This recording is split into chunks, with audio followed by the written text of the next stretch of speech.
I'll give a couple more seconds. For those who are already here, I just wanted to mention that we aim to record this webinar just for storage and also for publishing afterwards, because this is a part of our webinar series that we do on the different topics. So it will stay public if in case you want to go back to some talks or data that will be presented during this webinar. I think that's okay to start, and soon people will join over the time. If anybody is late, it's sometimes tough to find the Zoom link in all of those mails, but especially on Friday evening. But again, thanks for being here with us today. We will be having a couple of brilliant speakers very much involved in the Bologna process development. We are together in the family of stakeholders, so to say. We don't have governmental members, we don't have other members. We are basically having a consultative members on the table. We will start with the introduction from Hannes Rafaseder, the president of EURASHE from St. Polten University, followed up by Horia Onitsav, the president of the European Students' Union, and then Anna Gover from ENQA, the European Quality Assurance Network. If I made it correctly, I'm always confusing. I know the name changed, and I got it again on that. So we will have this couple of presentations, couple of reflections. First of all, how the Bologna process evolved, but we're not gonna put way much time on how it evolves. We are very much interested how it will evolve and how Ministerial Conference will lead us and will provide us the framework for creating this path of the joint higher education efforts in the European higher education area in the years to come. The Ministerial Conference is taking place in 1 month from now in Albania, and basically the whole process since the last 4 years was leading into this to have a next communique setting out the way forward. We will learn today what the idea is for the way forward, what are the main priorities, how are the different points of view, and at the end, Stefan de Plas, the previous Secretary General of EURASHE, will facilitate the discussion, and you will have a chance to ask questions on the chat. Unfortunately, because this is a Zoom webinar and expected number of participants were way higher, not allowing for really in-face participation as usual. A Zoom call, it's possible in the question and answer box on the bottom of the screen. So right now I'll pass the floor to Hannes to have the introductory words, then coming back to me, and we will go forward with 1 hour. Stay with us, please. Grab yourself a nice drink, coffee, and enjoy this Friday evening. Thank you so much.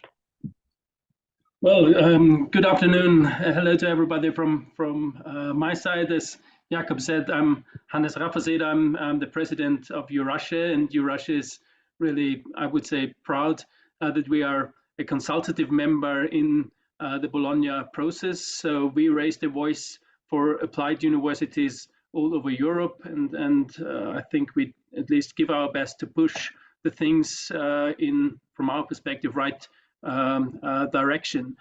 First of all, I would like to say a big thank you to all our members, to all the colleagues who are participating in this webinar. I would like to thank our acknowledged panelists, and of course, thanks to the whole EURASHE team in the EURASHE office for making this happen.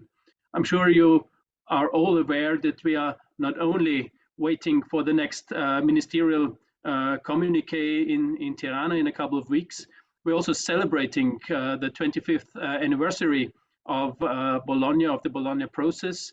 And an anniversary is always a good time to celebrate. I think there are a lot of things that should be celebrated, maybe even much more as we are doing it, because at least to my opinion, the whole Bologna process has been a huge game changer in the higher education landscape. I started my career as a lecturer 26 years ago, so I really know what things have changed. An anniversary is also always a good and important time to reflect. So I think, as Jakob said, we would like to go for the future.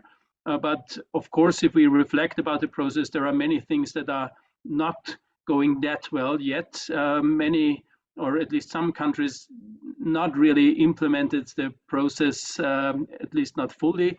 But I would not only blame some countries, I think we also have to take our own responsibilities as higher education institutions.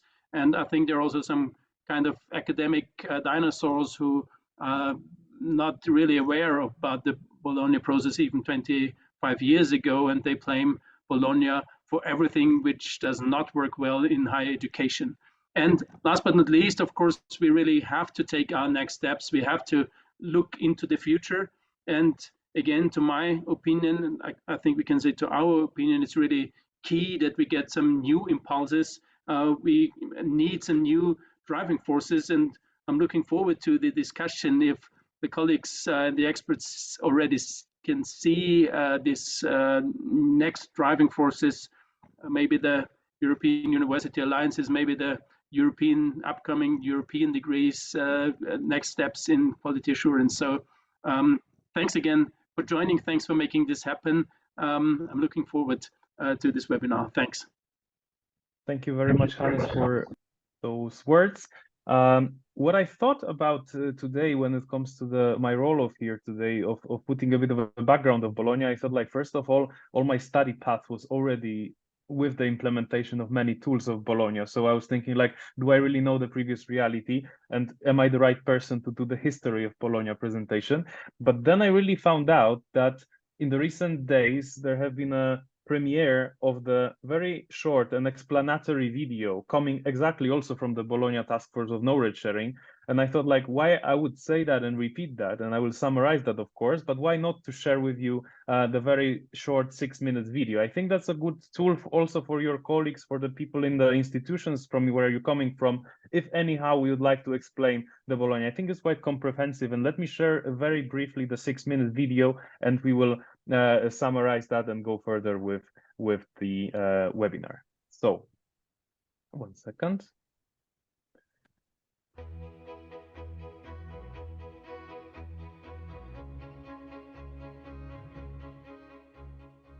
This video provides a quick overview on the Bologna process. What is it, how it works, and what are its goals and its achievements? So, what is the Bologna process, and how did it all begin? It started back in 1998 with the Sorbonne Declaration, signed by the Ministers of Education from France, Germany, Italy, and the UK. This declaration announced the signatory countries would harmonize their degree structures. A year later, in Bologna, 29 countries from all across Europe, including the 4 of the Sorbonne Declaration, agreed on a shared vision to work towards creating a common European higher education area. The Bologna Declaration underlined the importance of education and educational cooperation in the development and strengthening of stable, peaceful, and democratic societies.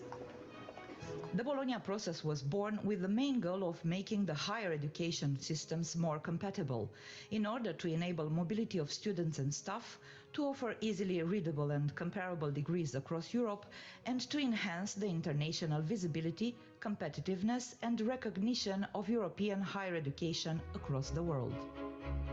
Now the European scheme of 3 cycles is well recognized: bachelor, master, and doctorate. The European degree system was defined through credits, taking the already existing European credit transfer and accumulation system as a starting point. ECTS had already been developed for Erasmus students' mobility to increase transparency and facilitate recognition after mobility periods. At the same time, the countries participating in the Bologna process agreed to develop a European framework for quality assurance, a common understanding of quality and basic quality standards. This is still an important precondition of trust, international cooperation, and mobility. From its promising beginning with 29 countries in 1999, the Bologna process expanded to 47 countries in 2010, culminating with the creation of the European higher education area, which is probably the most inclusive and cohesive higher education macro-region. The Bologna process is an intergovernmental process for coordinated higher education reforms among different European systems. In addition to governmental representatives, several key higher education stakeholder organizations play an important role in the EHEA. From the early days, the process has included the European-level representative bodies of higher education institutions, staff, quality assurances agencies, and employers. One particular merit of the EHEA is that it has recognized and supported the involvement of students in shaping higher education reforms. EHEA means over 4,000 institutions and 38 million students in total. To ensure continuous progress, every 2 to 3 years, ministerial conferences bring together all the EHEA members to assess progress and also to identify emerging topics or topics that still require work. In between the ministerial conferences, work is organized by the Bologna Follow-up Group, or BFUG in short. The BFUG is formed of representatives of two main groups. First, the country members, of which 47 are now active, plus the European Commission. Second, 8 consultative members, which are the Council of Europe, UNESCO, and European organizations that represent students, staff, higher education institutions, quality assurance agencies, and employers. So, if all this is done, why is the Bologna process continuing? Because it is not yet fully implemented everywhere, and even countries which have implemented the Bologna process reforms well see some need for improvement. In addition, there are changes taking place in higher education, but also generally in society, and this requires all countries, even those doing well with the reforms, to readjust and enhance. For example, there are changes due to digitalization and to AI. There are new education formats such as micro-credentials. There are changing demands of students and society, not to speak of the challenges of sustainability.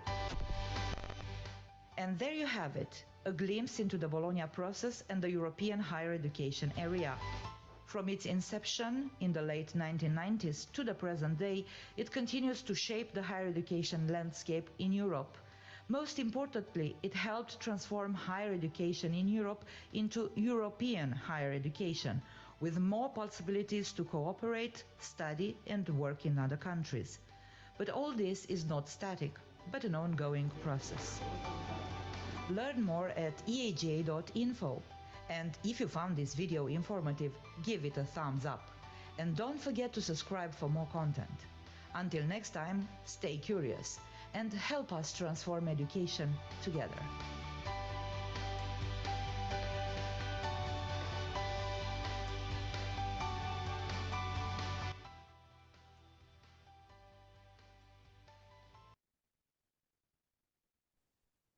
Okay, so as I promised, it was short, and I think it was the first time that many of you have seen it. It's very recent publication. I think 3 weeks ago it has been published. So as I said, if there is any willingness for sharing about the Bologna process or the discussion that you might have in your institution, I think that's a good start and a good resource to have a short overview at the beginning of meetings that you wish to organize.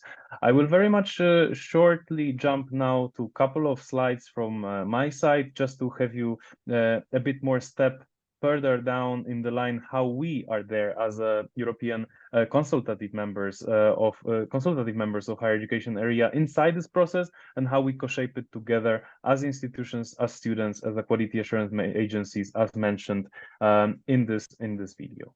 So very shortly, its past and its future has been said. It was a very raw data on that, but what really happens is how we are there and why we are there. So as you know, EURASHE is representing in higher education landscape the applied and professional education. EUA also is there, European University Association, students and quality assurance agencies. Apart from that, other institutions. We are involved in many processes, such as Bologna process, but also working with the European Commission, with the E4 group, which 3 out of 4 is here today, with the Council of Europe, and so on. That's why EURASHE's position in there, and thus EURASHE, your voice inside Bologna process, is represented and heard. That's also the possibility, if you wish to be involved more closely with the reforms in the European higher education area, to join EURASHE in the future and maybe have a direct ambitious pathway to the European policy field, if you wish to do so, or your institutions have an ambition to internationalize itself and go also that way. A bit glance on the conferences. As you are saying, this list is, as you are seeing, this list is getting longer and longer. Soon the 2 slides will be necessary. But yes, we are just in front of the Tirana conference in 1 month forward. What will be inside this conference and the current communique, our speakers will mention in a second, but just to give you a glimpse that this is already ongoing, and on average every 2-3 years, the next meeting of the ministers is taking place to decide on the priorities for the next period. I will not go very much in detail of this chart, but you can see, and afterwards the presentation will be shared with you, on which years the different topics have appeared. It has been quite a breakthrough that some non-binding system, intergovernmental non-binding system, is putting into agenda even some ideas, which then became a policy, then became a reality. Quality assurance, recognition, student-centered learning, lifelong learning, mentioned by ministers during the Bologna process, made it really happen in the future. So the current students will never really understand how it was before, at least in the current situation, simply because they're already working with those tools, with the ECTS, with the quality assurance, and actually with also a standardized students involvement, for example, in higher education governance, and so on and so on. But those concepts had to appear somewhere, and they exactly appeared there. Our role as a stakeholders is also very important, because it's not only consultative in a sense that it's passive and just awaiting the comments, but we are really in the driving, steering seats when it comes to the process. We are able to propose the agenda. We are involved in the different working groups, and we are able to steer this process and somehow really put the agenda and the needs of the students, of the different stakeholders, of institutions towards the process. And then that's how the dialogue between the ministers, between the countries, is being shaped. So our role in there and the consultative driven process is really something exquisite for the Bologna process. What our priorities as EURASHE is, because this is EURASHE webinar series with the guests, just for you to know, we currently are focusing mostly on, first of all, strengthening the relevance of applied and professional higher education within the Bologna, but also within the general higher education area. We are doing that not only there, but that's our main strategical mission. We are trying to popularize the lifelong learning approach, so different generations will need to come back to higher education institutions to reskill and upskill themselves when it comes to the meeting the challenges for the future labor market, the new skills that are still sometimes unknown in the year to come. We are also focusing on promotion of the regional and local engagement of higher education institutions. Many applied universities are regionally embedded and are paving very important path for the development of the local regions. That's why the regional engagement for us and the role of those institutions is necessary to underline. Of course, employability coming out from all of this, from this role, the skills and competences in changing societies, green and digital transitions, that is very much linked with the EU agenda on the awaiting skills and the future challenges of our societies. International cooperation, Hannes was mentioning the European alliances and development of the instruments in that area as well. That is also interlinked with some of the BFUG tools. Quality assurance, of course, one of the main topics that allows for the different groups of stakeholders to be involved, and the short cycle higher education. Actually, on the video, the short cycle higher education is not mentioned. Probably we have some guests of this webinar that seen this missing point. The short cycle higher education was officially considered as the cycle within the Bologna process a couple of ministerial conferences ago. Our members are also delivering those type of education, which is we try to underline in every possible occasion within the BFUG. So those are the priorities of EURASHE and the BFUG in short. I'm sure there's some more interlinks, but those would be the main lines. A request from our comms team, but of course not only. It's our main event awaiting, just I'm using this moment of advertisement here. We are having our annual conference in a couple of weeks in Austria, in St. Pölten. we still, I think we are having open registrations. So it's a last call to register if you wish to join us. We will have more than 200 guests and the fantastic speakers joining us in St. Polten between the 22nd and the 23rd of May.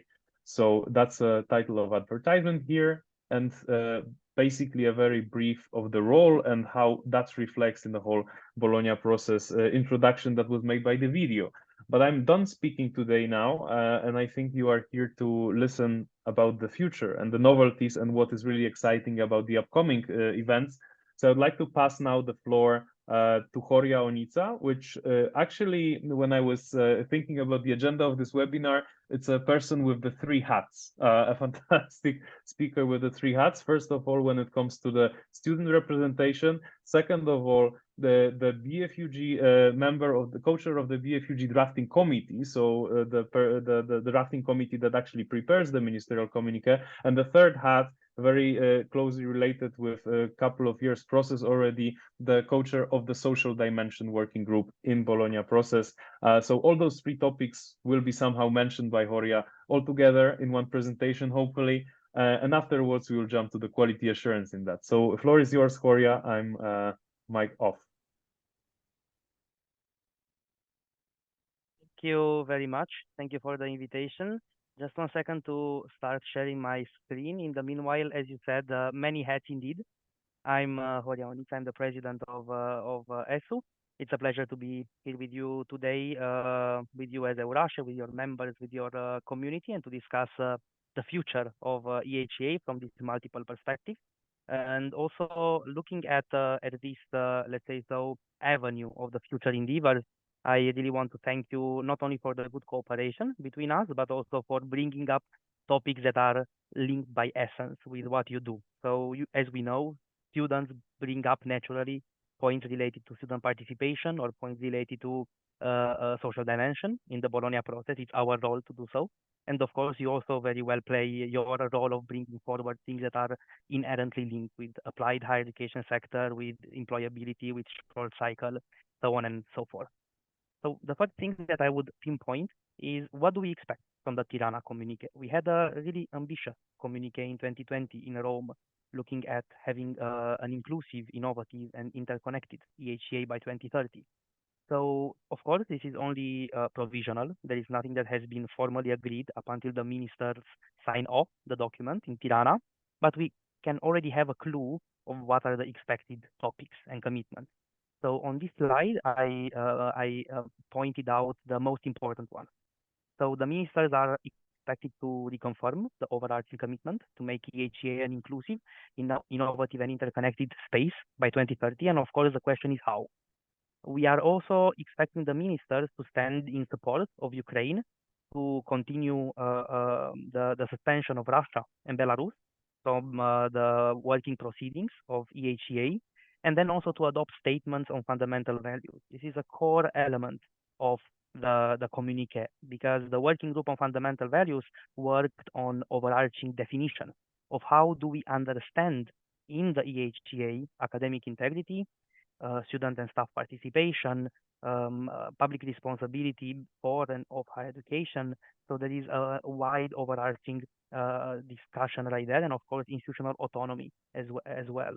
So this will be an annex of the communique where these values will be defined. And of course, what will happen next is a question how they will be operationalized and monitored. So this is a future perspective. We are also expecting that the ministers will call for the revision of the ESGs by 2027 and the revision of the European approach. They are inherently linked. And this is, of course, something that where we will be in the driving seat. We don't expect any concrete guidance from the ministers. So it will be a process where we, let's say, start with a wide mandate. We already know that the community doesn't expect a revolution of the ESGs, but rather a revision looking into new trends, new challenges, and I'm sure Anna will dive more into this. There is also an expectation to call for the revision of the ECTS User's Guide to look also into new trends, but also to have it more applicable to micro-credentials specifically. We are also looking in the Tirana communique on what happens in the future in terms of the commitments of member states. So we expect the ministers to commit to have action plans, national action plans, which are publishable for the for addressing the implementation gaps of the key commitments. The key commitments being three: Lisbon Recognition Convention, so the recognition processes and processes in line with the Lisbon Recognition Convention, quality assurance in line with the ESGs, and qualification frameworks, which are based on ECTS, based on learning outcomes, and based on the overarching framework for qualifications within EHEA. They will also commit to promote knowledge sharing activities and also to review the key commitments, whether they are fit for purpose. We also expect the ministers to adopt the indicators and descriptors for the principles of social dimension. I will come back to this a bit later. And also, very important, an action plan to be developed at the European level, at EHA level, to stimulate mobility. Mobility has a very prominent role in the Tirana communique as it stands now as a draft. The ministers are also expected to take several national commitments that they will implement related to countering fraud, to how to deploy artificial intelligence within higher education, so how to regulate its deployment towards sustainability and SDGs, innovative learning and teaching, so student-centered learning, flexibility, recognition of prior learning, digital and green skills, and also social dimension related to refugees, to the cost of living, so on and so forth. And finally, they also will ask the BFUG to submit proposals for the priorities of the Bologna process for the next decade. So moving forward, we are looking now at the indicators and descriptors for social dimension. And in 2020, the ministers adopted the principles and guidelines, which were the first comprehensive commitments on social dimension. We had 20 years of references in Bologna. We need to, in London, for example, in 2007, we said that the student body should reflect the diversity of our societies, but there was no concrete commitment on how we actually aim to do that. As such, there was also no meaningful follow-up at EHE level. That changed in 2020 when, as an annex of the Rome Communique, the minister adopted the principles and guidelines, focusing on strategies on social dimension, flexibility, lifelong learning, data collection, guidance and counseling for students, funding of social dimension, looking especially at grants and loans, staff training and institutional mission linked to social dimension, inclusive mobility, community engagement, and policy dialogue for social dimension. As we can see, it's a very holistic list of principles, and all of them have their own guidelines. However, after the adoption of the we have seen that there is a lot of lagging policy responses, and this is linked to inadequate structures and systems for social dimension. We seen that during the energy crisis, where the cost of living was skyrocketing, the grants were not having a pace up with that. The housing crisis was persistent all across Europe, and also we saw that the structural inequities were still there. We see that the parental income and the level of education of parents are still and largely the best predictors of success in higher education. So what we have done is that we have worked with cycles on the indicators and descriptors for social dimension to support public authorities, but not only, to operationalize these principles. So these indicators can also be used, for example, by higher education institutions. And together, what we say is that they form a framework for social dimension. Principles and guidelines are binding political commitments. We know that, unfortunately, in the Bologna process, some countries believe that a voluntary process means that it's a la carte menu, where you implement whatever you want, but that's not the case. Of course, a voluntary process means that you come in voluntary, you commit voluntarily, there is no legal enforcement, it's not a treaty, but still it's a binding political commitment what you commit to do. So the principles and guidelines are such binding political commitments. The indicators and descriptors, we wanted to have them similarly, but eventually they were written in a toolbox approach. So they will support the implementation of the principles and guidelines. What we see that will be crucial in the future will be to have monitoring, data collection, and impact assessment of social dimension policies to make them a success, and also to have a transversal view of social dimension. That's why we say that we need to go beyond the mere excuse of there is a lack of political will, and we need to look at concrete incentives to support social dimension. We already have the document on the website. It has been adopted by the EHEA. You can find it on the EHEA website, and it will be also formally endorsed by the ministers in Tirana. I will finish with Bologna with Student Eyes and with a student perspective. Bologna with Student Eyes is our flagship publication looking at students' views related to the implementation of the Bologna process. We have an edition where we have, in a way, a comparative approach. We have the Bologna process implementation report, the formal publication collecting data from government. We have a comparative perspective from unions of students, the main beneficiaries. So we collected data from 37 national unions of students, from 33 members of the EHEA, and we see several issues. Firstly, how unions see Bologna process as being a priority for top-level authorities. Some of them see it as a top priority, few, most of them newer members or non-EU members. And also in the EU, we have this revolving prioritization of the EU's European education area.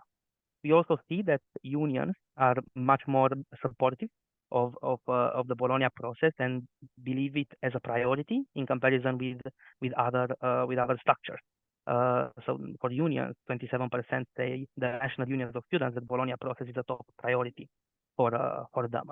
We also see that in terms of the main challenges that they see in terms of the implementation of the Bologna process, it's firstly the lack of resources, then the fact that there is a legislation, so there is the appearance of the member states implementing the commitments from European level, but then they are not implemented in practice, delayed implementation, political disagreements, so on and so forth. So, and also very interestingly for students, the fact that the Bologna process is used as a reason to implement changes unrelated to the process itself. And then we arrive to this lack of trust into the Bologna process, which is misplaced and misdirected. So we also look at how unions want the Bologna process to proceed. They want more monitoring, more consequences for countries who do not implement basic reforms. And I'm not speaking about excluding countries. That would be counterproductive. Of course, if they do not comply with the basic fundamental values, that's a different discussion. But unions are looking here at incentivizing national cooperation, coordination with stakeholders, making public what you aim to do to address the gap in implementation. They also see Bologna as a peer learning forum, increasing the number of policy commitments only 22%. Most of them want to have it as a deepening of policy commitments rather than going to new topics. Some of them believe that it should be taken over by the European Union. Funnily enough, none of these are from European Union countries. So all of those that wanted to have EHA taken over by the European Union are from unions who are outside of EU.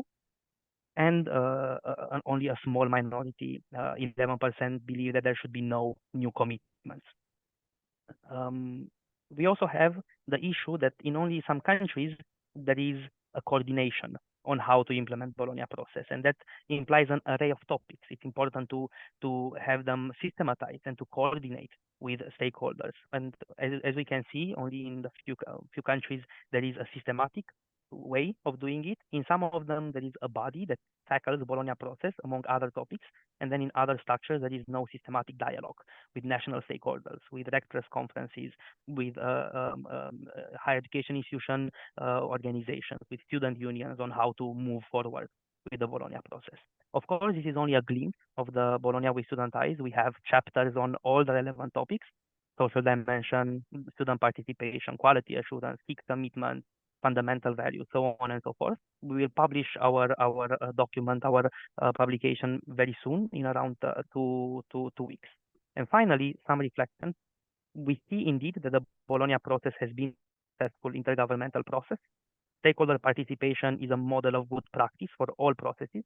We have a very strong participation as stakeholders, and we must see the results. Of course, some areas are more successful than others. Some old commitments are seen dealt with, but it may be only on the surface. Unions complain about the lack of the use of the learning outcomes, the improper use of ECTS, the coherence of implementing the degree structure, whether a bachelor is sufficient for the labor market, whether you put pressure on students to graduate on time, how flexible the system is. There is, in some countries, a lack of national engagement and co-ownership, lack of incentive for follow-up, lack of steam compared with other forums, and also we see as to more protectionism from countries, and even more disappointing, sometimes questioning previously taken commitments or overly narrowing the process. So we need to look at how EHEA responds to the new trends. There is a good mandate for this in the next communique, I believe, and also how we look at content issues that really produce a change and support higher education institutions, not at bureaucratization of the process. And we take a lot of commitment. A crucial one is ministers actually committing to funding, because otherwise this is a fairy tale. Then the next work plan, as such, needs to be result-oriented and ambitious in this regard. We are a bit at a turning point, not such a big one as the Rome communique, but we as stakeholders, we also believe, need to make sure that EHEA remains a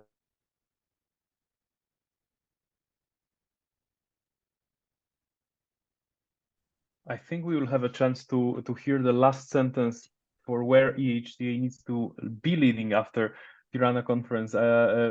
Excuse us for a dropout.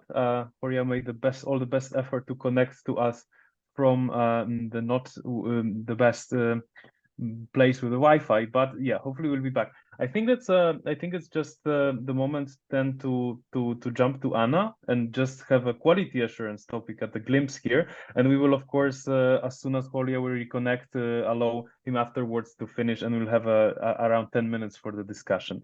So if possible to keep it at 10 minutes, Anna, to give 10 minutes at the end of the webinar for a discussion will be fantastic, with a bit of a jump on where quality assurance in all of it is. I'm sure there is many people working around quality assurance, involved in quality assurance, listening to us. Floor is yours. Thanks. Thank you very much, Jakob, and thank you to all the colleagues from EURASHE for the invitation to speak with you today. I'm going to talk a little bit about quality assurance, surprise, surprise, specifically what commitments towards quality assurance are being made within the Tirana communique. I'll pick up and expand a little bit on the points that Horia made, but then dig into a little bit more detail about what direction we seem to be heading in terms of the revision of the ESG. Tirana communique. I think it's important to first mention that the communique has been a moment to reaffirm the key commitments that have already been made. Bologna is not just about coming up with new things that need doing, but also making sure that we are still held to the things that we said we would do before. And of course, one of the key commitments is implementing quality assurance systems in line with the ESG. So there's a reaffirmation of that, but at the same time, as Horia said, there's an invitation to the authors of the ESG to propose a new version to the BFUG by 2026 for adoption by the ministers in 2027. So that's the timeline that we're looking at. It seems long, it seems slow, but these changes don't come along very often. For the ESG, it's maybe once every 10 years. And so it's important that we take time to get it right. As said, in parallel, there's a revision of the European approach to the quality assurance of joint programs. This is because it is explicitly based on the ESG. So it's important that if we update one, we update the other at the same time. But there are some other QA-related aspects that are coming through in the communique.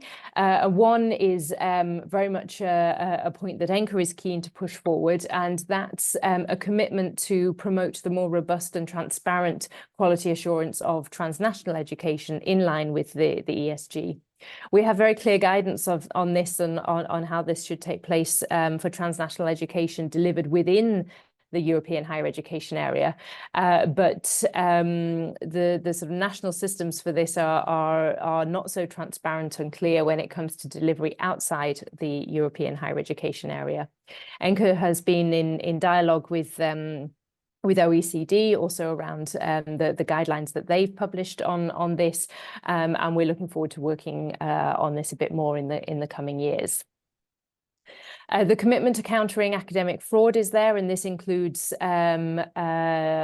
reducing opportunities for operation of accreditation mills. And there's also a commitment to implementing automatic recognition and the reference to DECAR, the ECAR's database of external quality assurance results that can be used in this regard as a helpful information and transparency tool. So that's an overview of all the links, or the more explicit links to quality assurance. But where is it that we're going with the sort of headline news, which is indeed the revision of the ESG? I think many of you will be aware that ENCRA has been coordinating a project over the past couple of years, the QA Fit project, in which EURASHE is also a partner, and that has been examining the status quo of quality assurance in the European higher education area and looking at perspectives for the future. And I think as a first instance, in terms of the outcomes of the work we've been doing, it's important to take note of what is working. It's very easy to jump immediately to the challenges, but we do have to acknowledge that stakeholders thoroughly agree on the fact that having a European framework for quality assurance is important. That the ESG is still needed, and by and large they fulfill their main purposes of supporting the development of learning and teaching, trust in qualifications, student mobility and quality culture. So all the basic principles of the ESG remain very relevant. We shouldn't be doing away with those in our haste to update them. However, it's clear that some things do need to be changed. The higher education environment has changed considerably since the last version of the ESG, which were in 2015. So clearly some updating is needed in order to take into account the latest developments. We also see a need for a stronger reference to cross-cutting issues. And by this, I mean things like the fundamental values for higher education, the social dimension of higher education, and links to the other university missions, so research and service to society. So while we see that the ESG should remain focused on learning and teaching, we need to see a stronger reference to those issues that cut across all university activity. And in line with this, we also want to see complementarity with other tools and frameworks that perhaps didn't exist at the time when the current version was written. Importantly, we see scope for more support for internationalization. The ESG are ultimately a tool to support international cooperation by harmonizing and making comparable our quality assurance frameworks. So we would like to see stronger reference to quality assurance of transnational education and cross-border higher education. All that said, I think it's important to note that the views are not unanimous. One of the big discussion points is to what extent the scope of the ESG should be broadened. And you see on the screen there the difference in views between the stakeholders. Students feel more strongly than others that the scope of the ESG is currently too limited. We see generally in the discussions that the student view is that the ESG should cover much more because they're really seen as important baseline standards that everybody needs to adhere to, and therefore more topics should be covered by that. Just to give a little insight into the views of agencies, from quality assurance agencies in terms of the scope, I show you this slide and this graph, not in order to go into the numbers in any kind of detail or the topics in any kind of detail, but really just to demonstrate that the outcomes of the surveys that we did are actually not very conclusive. So for every area where just about a majority of agencies say that it should be included to some or to a large extent, there's also a significant minority of agencies that say that it doesn't need to be covered or it's fine as it is at the moment. So I think it's important to kind of take a step back from some of the generalizations that we're making and understand that there is a significant diversity of views between stakeholders, but also within individual stakeholder groups. From the agency perspective, one of the key points is that many of these issues are already being covered by quality assurance agencies as part of their national frameworks. So it's not about them not wanting to do it. It's rather about perhaps saying that the ESG need to catch up with what is already happening at national level. The question really for discussion is whether the ESG is the right place to cover all of these issues. So what do we need to do in order to have quality assurance that is fit for the future? There are a number of questions that are sort of guiding our future discussions. And one of these, as I just touched on, is really the question of what needs to be regulated and at what level. So when we talk about issues such as fundamental values and social dimension of higher education, I don't think there's any stakeholder group that thinks that that's not important. Of course, it's important, but does it belong in the ESG? Is quality assurance the right place and the right tool to monitor this, or are there better tools and frameworks that would be more suited for it? And I think this is particularly relevant for these issues that cut across all institutional activity and are not specific for learning and teaching. We also need to see how the ESG can maintain its use as a guidance framework, so a set of standards and guidelines to show agencies and institutions the direction that they should be going in, whereas they're also used as criteria for compliance. Indeed, ESG compliance is the prerequisite for ENCA membership and also for listing on ECHA. And these dual purposes sometimes cause some tension or conflict because the ESG are necessarily quite vague and generic in order to be applicable in many different contexts. But that creates difficulty when you're trying to use them as criteria for compliance decisions. Of course, we have the age-old question of balancing enhancement with accountability, and also a debate about the extent to which the ESG can be future-proofed. Even if we'd revised them a couple of years ago, I don't think we would have anticipated all the current debate and changes around the use of artificial intelligence and the implications this has for learning, teaching, assessment, and on academic integrity.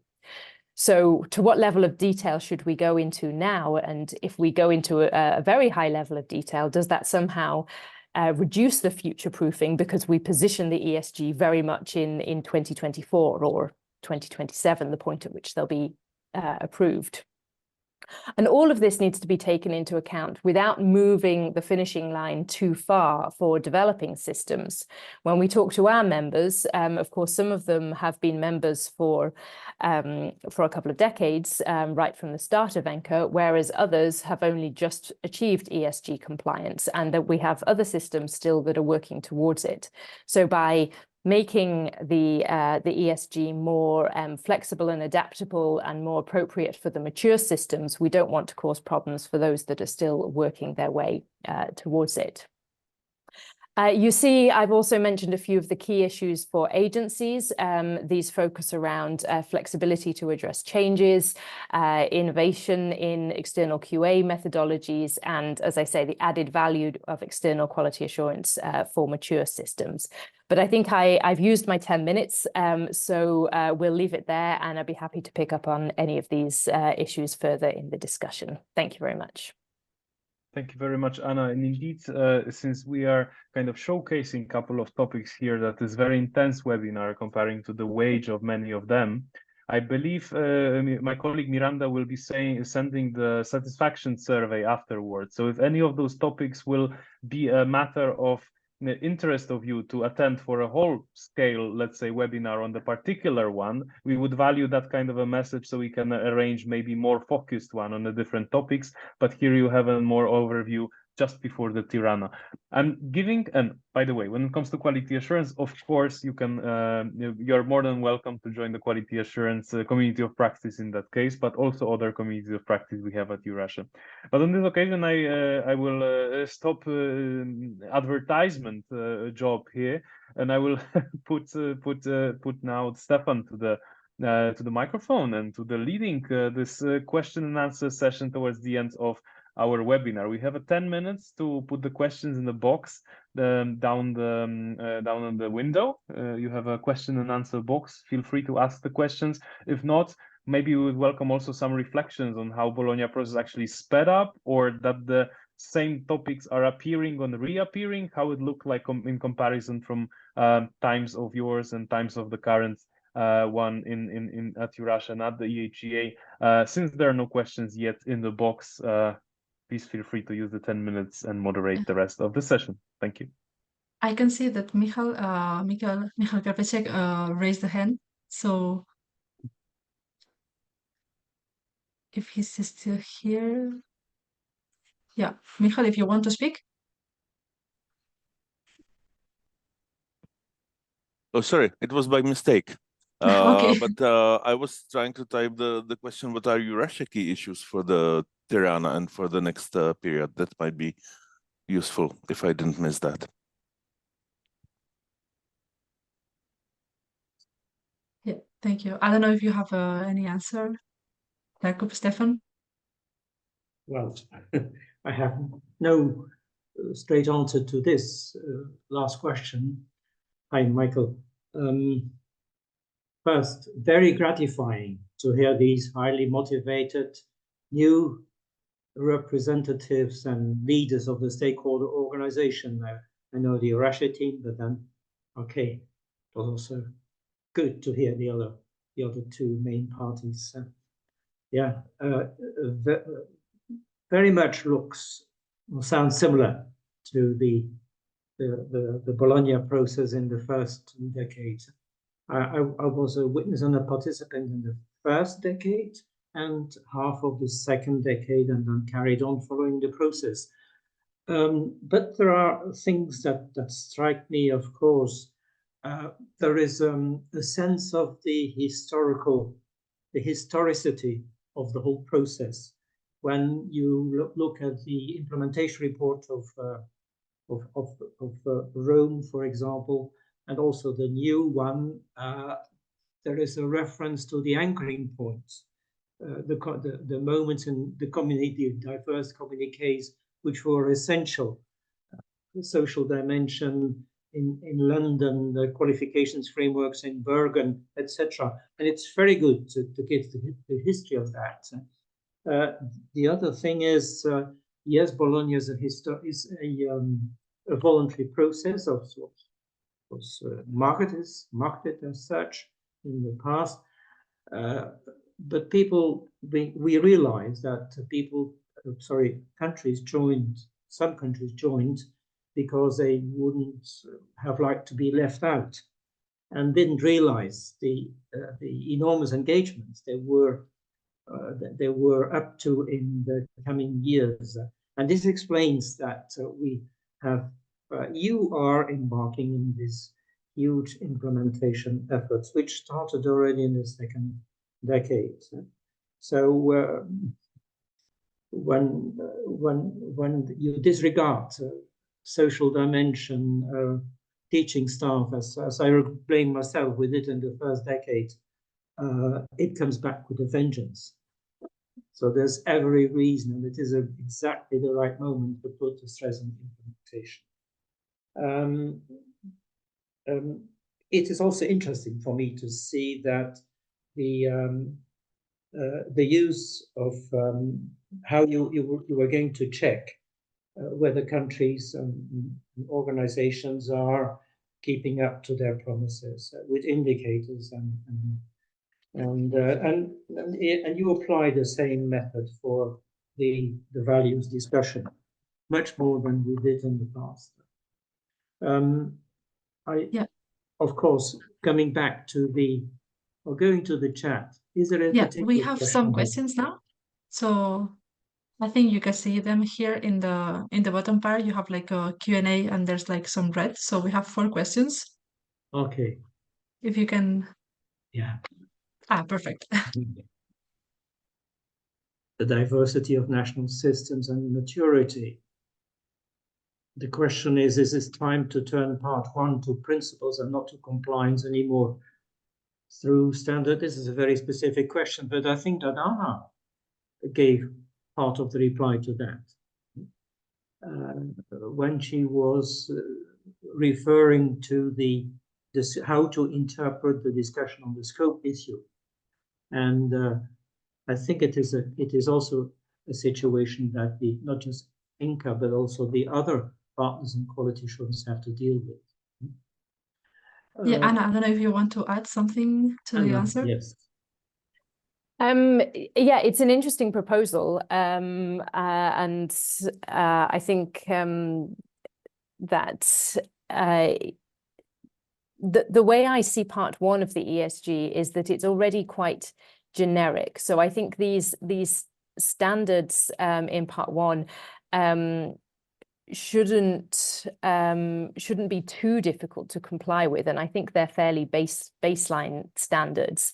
So I would not be totally in favor of removing the compliance requirement there. But I think it's also important to note that agencies and national systems are not using explicitly the ESG Part 1 standards in their national frameworks. They translate it into their local context, and there's a lot of flexibility and room for maneuver in order to do that.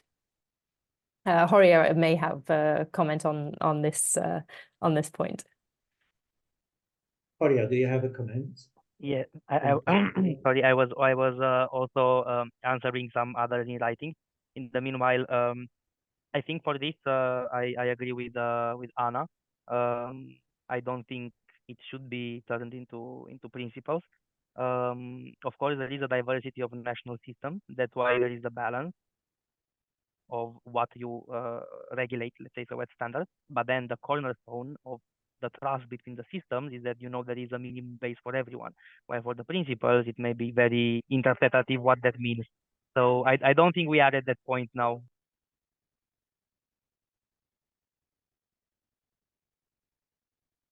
Thank you, Horia, or you may have got lost here.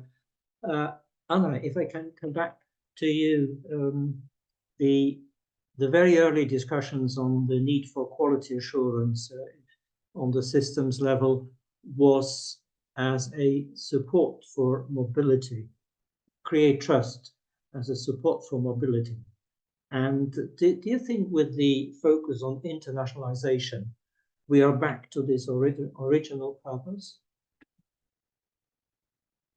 I think to some extent, yes, you're right. And Horia picked up on the point already that the Tirana communique has, in some aspects, sort of gone back to basics with the sort of renewed attention on student mobility, which was, as you said, the kind of original purpose, and has somehow got a little bit forgotten about along the way. Not that it's not happening, but that's one of easing and facilitating mobility should be one of the things that we're working towards. But I think the role of QA has broadened quite considerably, and one of the other issues where we see it as being really vital is recognition. Now, of course, that also de facto contributes to mobility, because you need recognition of learning periods and recognition of qualifications in order to be internationally mobile.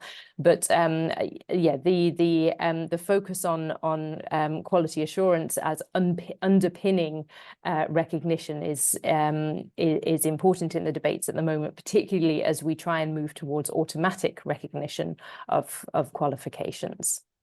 Mm-hmm. Yeah, thank you. Of course, recognition, as you said, has many different hats and many different uses. I had a question when looking at these scope slide about how the scope of the ESG should be widened.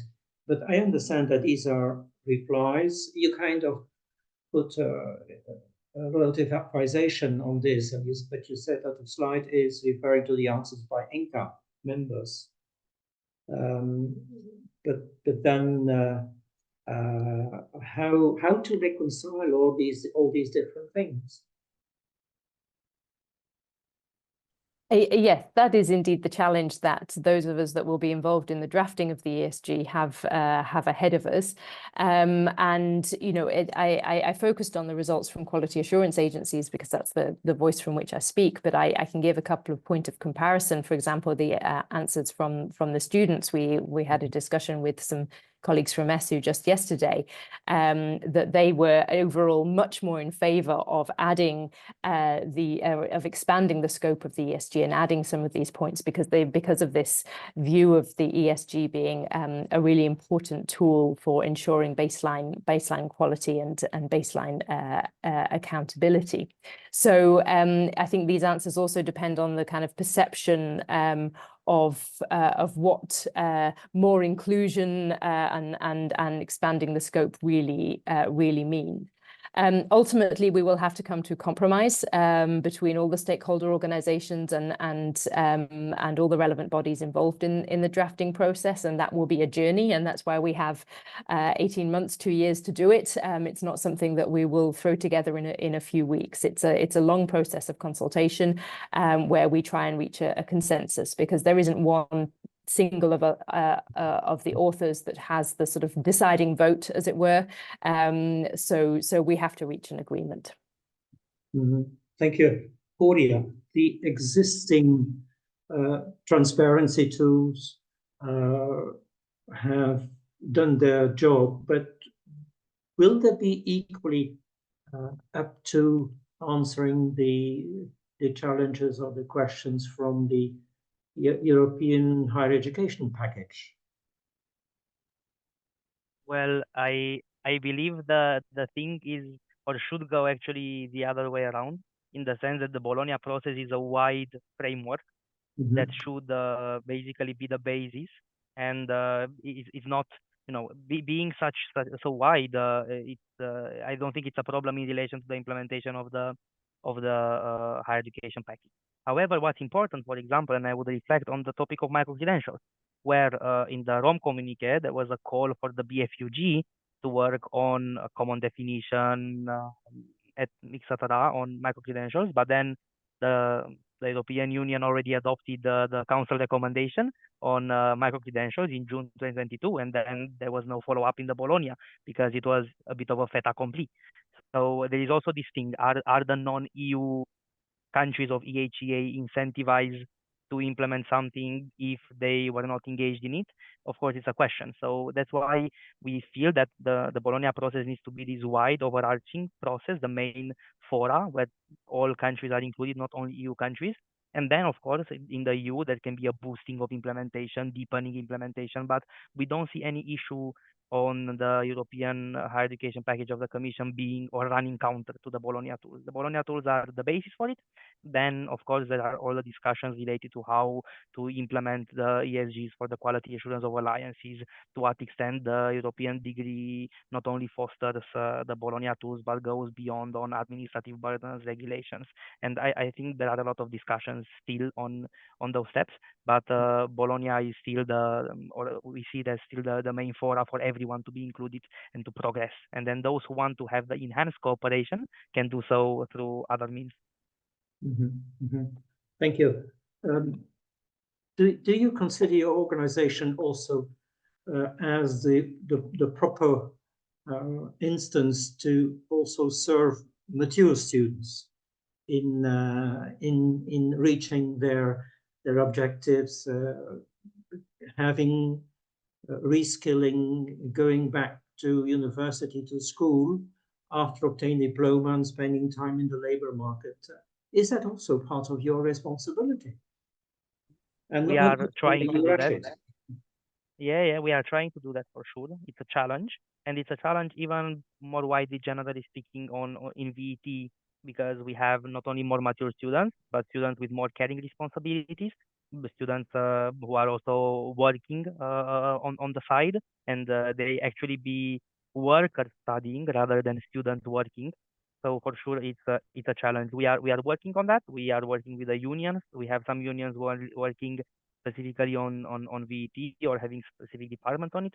But for the mature students, it's also when they take short learning opportunities, they are not really engaged in the student movement, and they are not really even in quality assurance tools, they are not really that engaged. So of course, it's a two-way street. We are working on that at European level, but also we are supporting our unions to understand this development and to know how they themselves can react at national level.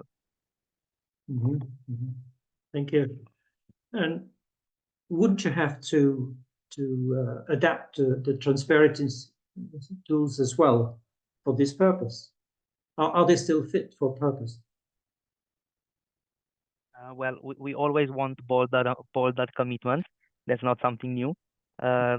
We think that the current transparency tools are fit for purpose, but the problem is to what extent you have guidance into adapting them to these new developments. So they are so generic that they can be used, but then if they are used differently without a common understanding, you may reach a point where you have such a non-comparable development that you cannot ensure recognition, or the transparency is only on the surface, not an authentic one. So that's what we are looking at. The tools are good, they can be adjusted, but the issue is how you support their implementation.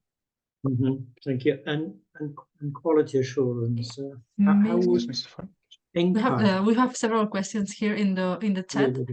So maybe we could address like one or two last from the questions and answers, and then we can, I don't know. It seems it's a really interesting topic of discussion. But here we have, for example, I don't know if you can see it. We have a question from Mikkel Karpisek. He's saying saying there are commitments which haven't been fully addressed over the entire period, despite having indicators for monitoring reporting that. And the recent European Commission higher education package seems to build on the Bologna tools. Yet again, it is not clear how this will be implemented. He asks what we can do. Well, isn't that the age-old question? I think if we had a simple answer for that, then yeah, well, I think you know, one of the things with the new education package from the European Commission, and one of the things that we're asking them about is you know, what sort of incentives they're planning to provide in order to encourage national authorities to meet the expectations set out in the recommendation, because it is very much, as Michael said, built on the existing Bologna tools. So what we do see positive about the Commission proposals is that it might facilitate a sort of spillover effect with enhanced use of the existing tools. But it's right that those existing tools need to be put into proper implementation. What we're doing as ENCA is very much encouraging our agencies, those that work in specific national systems, to really try and have a dialogue with their national authorities, because in most cases, when it comes to tools, the ESG specifically, areas where they are not able to achieve compliance are areas in which they're limited due to the national legislation. And some agencies have very good relationships with their national authorities and can have a dialogue about what may need changing. In other cases, that dialogue is not so smooth. But we really do encourage our agencies to speak to their authorities. And our message that ENCA will publish in advance of the Tirana Ministerial Conference, our message to ministers, our headline recommendation or our headline request in that will really be that ministries take note of what needs to change in their national legislative frameworks in order to allow compliance with the ESG. Thank you. There is a question on academic fraud. Could you say something of what kind of commitment is expected on national level, and also how the institutions, the higher education institutions and the agencies could work with this? Maybe Horia first? Unfortunately, Horia wrote in the chat that he has to leave because we are very much off time now, and people are also signaling that. And there are many questions, and of course, each of them needs to be addressed. But I'm wondering whether the collective, maybe summary, wouldn't be an idea to way forward, because we unfortunately need to finish soon. Maybe if John, you'd like to summarize a bit of the questions, like where we heading, what the idea could be from now on, and we would head off. I'm sorry for cutting that like this, but unfortunately Horia wrote that he's leaving on that case. Yeah, well, I think, yeah, unfortunately we do have to stop the webinar now because it's 10 minutes behind schedule. I want to make sure we stick to time, otherwise no one will turn up again. So from my side, I would just like to thank everybody for joining, especially to the speakers, and giving history lessons as well. I think it's important to see where we're going. We need to know what's happened in the past. As a way of conclusion, I would just like to repeat really what Jakob said at the beginning about what are EURASHE's priorities in EHA. And I think you can summarize that by saying we join all the other consultative members in trying to push the member states to implement the key commitments. That's clear, and we'll continue to do that. But I think EURASHE also thinks that the HEA needs to be more ambitious in and the tools, including the ESGs, in ensuring that higher education system in Europe remain competitive and innovative, you know, to allow to adapt to new trends in both the higher education sector and the economy and society at whole.